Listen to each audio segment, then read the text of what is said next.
মজার মন্দে ভরা এই বসুন্ধরা, আবেগে সুরে গল্প দেবে সারা। মজার মজার গল্প ভর সবকিছু জুড়ে জুড়ে রয় গল্পের সন্ধানে, গল্পের সন্ধানে। নমস্কার, সকলকে স্বাগত জানাই গল্পের সন্ধানের ৫১ নম্বর পর্বে। আজকের নতুন গল্প মুখহীন কান। গল্প পাঠে ও কলমে আমি চান্দ্রিকা। শুরু হচ্ছে আমাদের আজকের নতুন নিবেদন। বৃষ্টি পড়ছিল টুপটাপ। রাত তখন প্রায় ১২টা। সাংবাদিক অর্ক তার মোটর বাইক থামালো গ্রামের শেষ প্রান্তে অবস্থিত পরিত্যক্ত রেডিও স্টেশনের সামনে। জায়গাটা বহু বছর ধরে বন্ধ, চারিদিকে আগাছা আর ভাঙা দেওয়াল। গ্রামের লোকেরা বলে সূর্য ডোবার পর এখানে কেউ আসে না। ২৫ বছর আগে এই স্টেশনের শেষ সম্প্রচারের রাতে ৫ জন কর্মচারী হঠাৎ নিখোঁজ হয়ে গিয়েছিল। পুলিশ অনেক খোঁজাখুঁজি করেও তাদের কোনো সন্ধান পায়নি। রহস্যের টানে অর্ক ঢুকে পড়ল স্টেশনের ভিতরে। ধুলোজমা কন্ট্রোল রুমে পৌঁছাতেই হঠাৎ একটা পুরনো রেডিও নিজে থেকে চালু হয়ে উঠল। কর্কশ শব্দের পর ভেসে এলো এক নারী কণ্ঠ। আপনি কি শুনতে পাচ্ছেন? অর্ক চমকে উঠল। কে কে কে কে আপনি? কয়েক সেকেন্ড নীরবতার পর উত্তর এলো, আমি মেঘলা। দয়া করে সম্প্রচার বন্ধ করবেন না, ও আমাকে খুঁজে পাবে। অর্ক ভেবেছিল কেউ হয়তো মজা করছে, কিন্তু আশ্চর্যের বিষয় স্টেশনে কোনো বিদ্যুৎ সংযোগই ছিল না। পরদিন রাতে সে আবার এলো।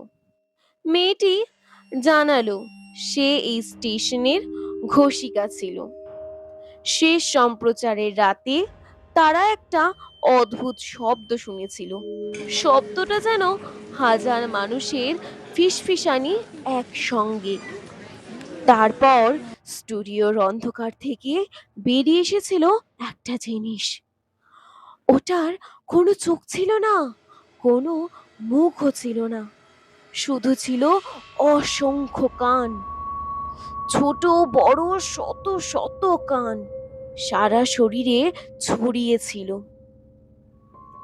ও কথা শোনে না, মেঘলা বলল। ও মানুষের স্মৃতি শোনে। অর্ক ব্যাপারটা হেসে উড়িয়ে দিল। কিন্তু কয়েকদিনের মধ্যেই অদ্ভুত ঘটনা ঘটতে শুরু করলো। সে নিজের স্কুলের নাম ভুলে গেল। শৈশবের বন্ধুদের মুখ মনে করতে পারছিল না ঠিক করে। একদিন মায়ের ফোন নাম্বার পর্যন্ত মনে করতে পারল না। তার মনে হতে লাগলো যেন কেউ তার মাথার ভিতর থেকে স্মৃতিগুলোকে টেনে টেনে বের করে নিচ্ছে। এক রাতে মেঘলা কাঁদতে কাঁদতে বলল, আমি ভূত নই অর্ক, আমি ভূত নই। আমি এখনো বেঁচে আছি, কিন্তু আমি কোথায় আছি আমি জানি না। আমি জানি না আমি কোথায় আছি। মানে? ও আমাকে সব শব্দের মধ্যে বন্দি করে রেখেছে। সেই রাতেই অর্ক স্টেশনের বেসমেন্টে নামলো। সেখানে একটা মরচে ধরা লোহার দরজা ছিল। দরজা খুলতেই সে দেখতে পেল শত শত পুরনো অডিও টেপ। ঘরের মাঝখানে একটা বিশাল কালো যন্ত্র। যন্ত্রটির গায়ে মানুষের কানের মতন অসংখ্য মাংসল গঠন। হঠাৎ চারিদিক থেকে ফিসফিসানি শোনা গেল। অর্ক, অর্ক, অর্ক, অর্ক, অর্ক, অর্ক। সে টর্চের আলো ফেলতেই তার রক্ত হিম হয়ে গেল। অর্ক যখন সামনের দিকে টর্চের আলো ফেলেছিল, তখন সে ঠিক কিরকম পরিস্থিতির সম্মুখীন হয়েছিল সেটা জানতে হলে গল্পের সন্ধানেকে সাবস্ক্রাইব করে লাইক, কমেন্ট ও শেয়ার করে দেবেন।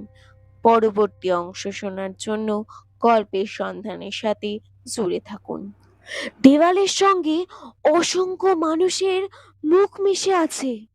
কারো চোখ নেই, কারো ঠোঁট নেই, তারা সবাই জীবন্ত।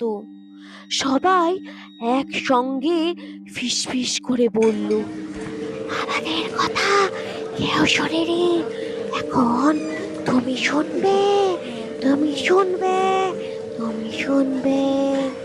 হঠাৎ কালো যন্ত্রটা নড়ে উঠল। শত শত কান একসাথে কাঁপতে লাগলো। অর্ক অনুভব করলো তার জীবনের সব স্মৃতি মাথা থেকে বেরিয়ে যাচ্ছে। তার বাবার মুখ, তার প্রথম ভালোবাসা, এমনকি তার নিজের নাম, সবকিছু। শেষ মুহূর্তে সে মেঝেতে পড়ে থাকা একটা টেপ চালু করলো। টেপ থেকে ভেসে এলো সেই রাতের আসল সম্প্রচার। অসংখ্য চিৎকারে পুরো ঘর কেঁপে উঠল। কালো প্রাণীটা যন্ত্রণায় ছটপট করতে লাগলো। এক প্রচন্ড বিস্ফোরণে পুরো স্টেশন ধসে পড়ল। পরদিন সকালে পুলিশ এসে ধ্বংসস্তূপের নিচে কাউকেই খুঁজে পেল না। শুধু একটা পুরনো রেডিও পাওয়া গেল। রেডিওটা আজও মাঝরাতে নিজে থেকেই চালু হয়, আর সেখানে একটা পুরুষ কণ্ঠ ভেসে আসে, আপনি কি শুনতে পাচ্ছেন? আমাকে ভুলে যাবেন না। গ্রামের মানুষ বলে, কেউ যদি সেই প্রশ্নের উত্তর দেয়, তাহলে ধীরে ধীরে তার সমস্ত স্মৃতি হারিয়ে যায়, আর একদিন সে নিজেই হয়ে যায় সেই অভিশপ্ত সম্প্রচারের নতুন কণ্ঠ। আজ তাহলে এখানেই শেষ করলাম আমার লেখা নতুন গল্প মৌখিন কান। গল্পটা কেমন লাগলো সেটা অবশ্যই লাইক, কমেন্ট ও শেয়ারের মাধ্যমে জানাতে ভুলবেন না। আমাদের চ্যানেলটিকে যদি ভালো লেগে থাকে, অবশ্যই গল্পের সন্ধানেকে সাবস্ক্রাইব করে প্রচুর প্রচুর শেয়ারের মাধ্যমে আমাদের পাশে থাকবেন। ভালো থাকবেন, সুস্থ থাকবেন। দেখা হচ্ছে পরের এপিসোডে। নমস্কার।